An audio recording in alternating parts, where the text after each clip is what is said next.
श्री परमात्मने नमः। श्री परमात्मने नमः। श्रीमद्भगवद्गीता श्रीमद्भगवद्गीता अथ अष्टादशोऽध्यायः। अथ अष्टादशोऽध्यायः।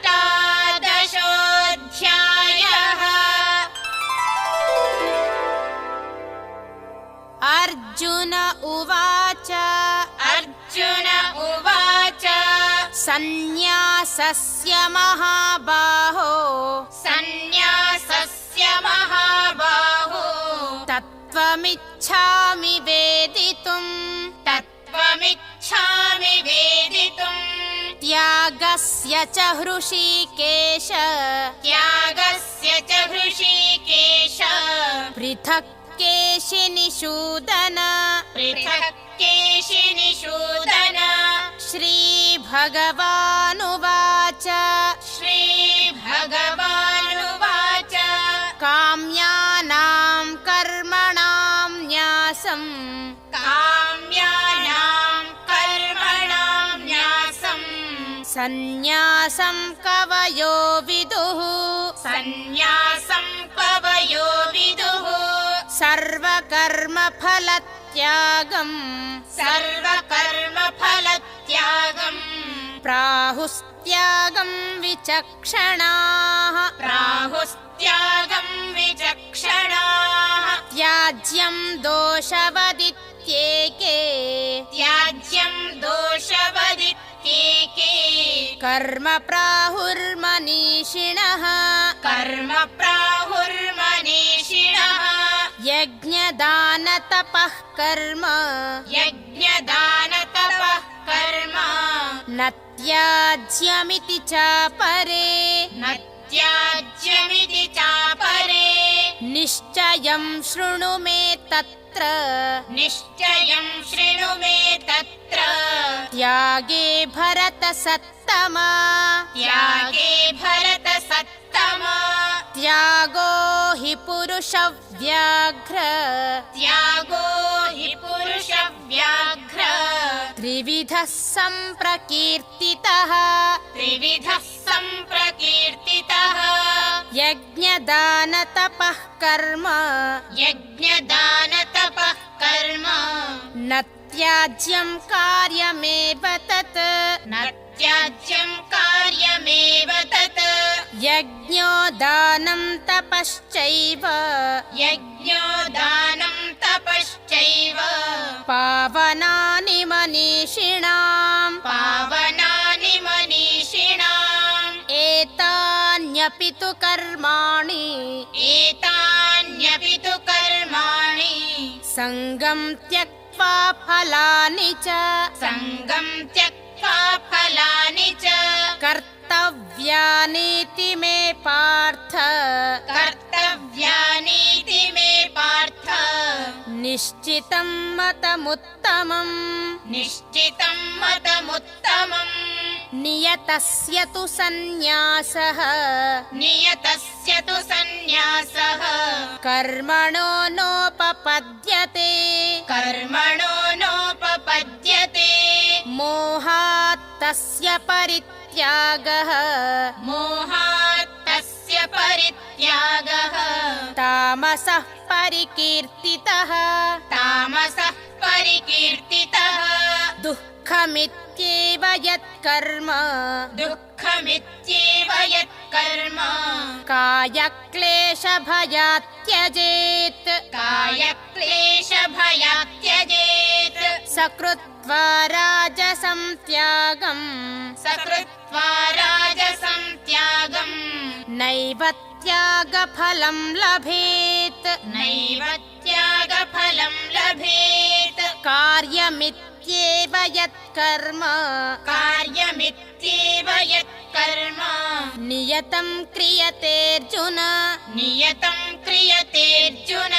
सङ्गं त्यक्त्वा फलं चैव सङ्गं त्यक्त्वा फलं चैव सत् सत्यागः सात्विको मतः सत्यागः सात्विको मतः न द्वेष्ट्य कुशलं कर्म न द्वेष्ट्य कुशलं कर्म कुशलेनानुषज्यते कुशलेनानुषज्यते त्यागी सत्त्वसमाविष्टो त्यागी सत्त्वसमाविष्टो मेधावी छिन्न संशयः मेधावी छिन्न संशयः न हि देहभृता शक्यं न हि देहभृता शक्यं त्यक्तुं कर्माण्यशेषतः त्यक्तुं कर्माण्यशेषतः यस्तु कर्मफलत्यागी यस्तु कर्मफलत्यागी सत्यागीत्यभिधीयते सत्यागीत्यभिधीयते अनिष्टमिष्टं मिश्रं च अनिष्टमिष्टं मिश्रं च त्रिविधं कर्मणः फलम् त्रिविधं कर्मणः फलम् भवत्यत्यागिनां प्रेत्य भवत्यत्यागिनां प्रेत्य न तु सन्न्यासिनां क्वचित् न तु सन्न्यासिनां क्वचित् पञ्चैतानि महाबाहो पञ्चैतानि महाबाहो कारणानि निबोध मे कारणानि निबोध मे साङ्ख्ये कृतान्ते प्रोक्तानि साङ्ख्ये कृतान्ते प्रोक्तानि सिद्धये सर्वकर्मणां सिद्धये सर्वकर्मणाम् अधिष्ठानं तथा कर्ता अधिष्ठानं तथा कर्ता करणं च पृथग्विधम् करणं च पृथग्विधम् विविधाश्च पृथक् चेष्टा विविधाश्च पृथक् चेष्टा दैवं चैवात्र पञ्चमम् दैवं चैवात्र पञ्चमम् शरीरवाङ्मनोभिर्यत् शरीरवाङ्मनोभिर्यत् कर्म प्रारभते नरः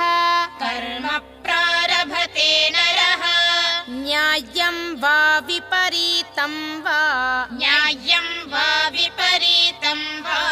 पञ्चैते तस्य हेतवः पञ्चैते तस्य हेतवः तत्रैवं सति कर्तारम् तत्रैवं सति कर्तारम् आत्मानं केवलं तु यः आत्मानं केवलं तु यः पश्यत्यकृतबुद्धित्वात् पश्यत्यकृतबुद्धित्वात् न स पश्यति दुर्मतिः न स पश्यति दुर्मतिः यस्य नाहङ्कृतो भावो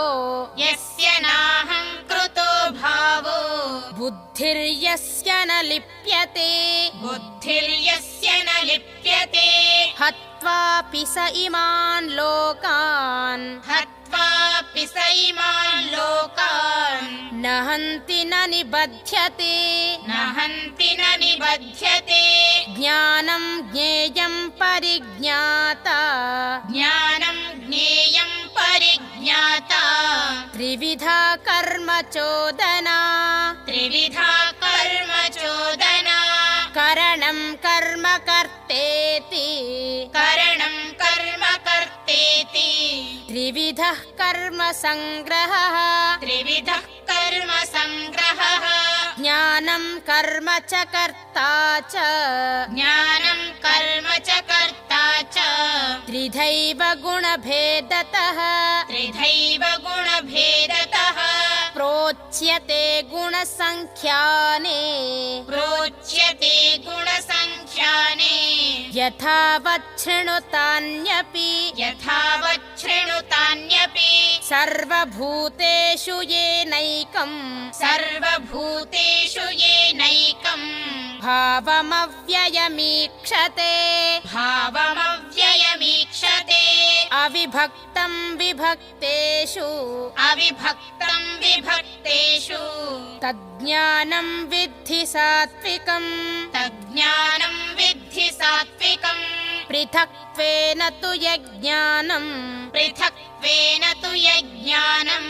नानाभावान् पृथग्विधान् नानाभावान् पृथग्विधान् वेत्ति सर्वेषु भूतेषु वेत्ति सर्वेषु भूतेषु तज्ज्ञानं विद्धि राजसम् तज्ज्ञानं विद्धि राजसम् यत्तु कृत्स्नवदेकस्मिन् यत्तु कृत्स्नवदेकस्मिन् कार्ये सक्तमहैतुकम् कार्ये सक्तमहैतुकम् अतत्त्वार्थवदल्पं च अतत्त्वार्थवदल्पम् च तत्तामसमुदाहृतम् तत्तामसमुदाहृतम्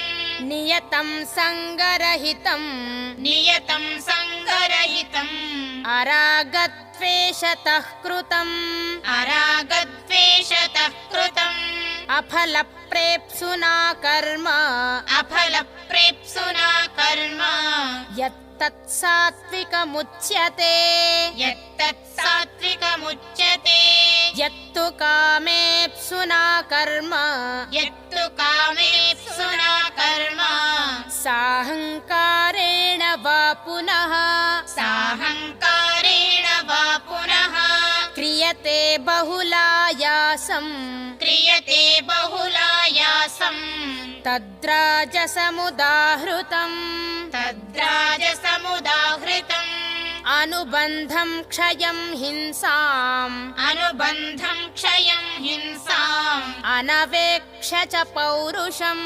अनवेक्ष्य च पौरुषम् मोहादारभ्यते कर्म